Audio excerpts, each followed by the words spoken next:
ನಮ್ಮ ಸಂಸ್ಕೃತಿ. ಈಗ ಕೊರಳು, ನನಗದೇನೋ ಒಂದು ಕೊಟ್ಟು, ಕೊರಳಲ್ಲ ಅದು, ಹಾಂ, ಎಡಗೋಲು,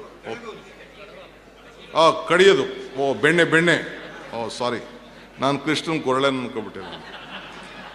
ಈ ಕೊರಳೆ ಲೆಕ್ಕ ಹಾಕೊಳ್ಳಿ ನೀವು, ಅದೊಂದು ಸಣ್ಣ ಬಿದಿರು ಬೊಂಬು. ಆ ಬೊಂಬು ಗೊತ್ತಿತ್ತಾ ಅದರಲ್ಲಿ ಅಂಥ ನಾದ ಇದೆ ಅಂತ? ಅದು ಗೊತ್ತಿರಲಿಲ್ಲ. ಆ ಕೃಷ್ಣನ ಕೊರಳಲ್ಲಿ ಅಂಥ ದೊಡ್ಡ ನಾದ ಆ ಒಂದು ಬಿದಿರು ಬೊಂಬೆಲಿ ಇರ್ತದೆ ಅಂತಂದರೆ ಇದೇ ಈ ದೇಶದ ಸಂಸ್ಕೃತಿ. ನಾವು ಓದದ ಸಂದರ್ಭದಲ್ಲಿ ಕೆಲವರು ಈ ಟಮಟೆ ಇಡ್ತಾರೆ. ಈಗ ನಾಲೆಲ್ಲ ಬರ್ಬೇಕಾದ್ರೆ ಚಂಡಿ ಹೊಡಿತಾ ಇದ್ರು, ನಮ್ಮ ಯಾವುದೋ ಇಲ್ಲೆಲ್ಲ ಬರ್ಬೇಕಾದ್ರೆ ನಿಂತಿದ್ರು ಚಂಡಿ. ಆ ಚಂಡಿ ಚರ್ಮ, ಕುರಿ ಕಟ್ ಮಾಡ್ತಾರೆ, ತಿಂತಾರೆ, ಆ ಚರ್ಮದಲ್ಲಿ ಆ ಚಂಡಿದು ಇದನ್ನು ಮಾಡ್ತಾರೆ.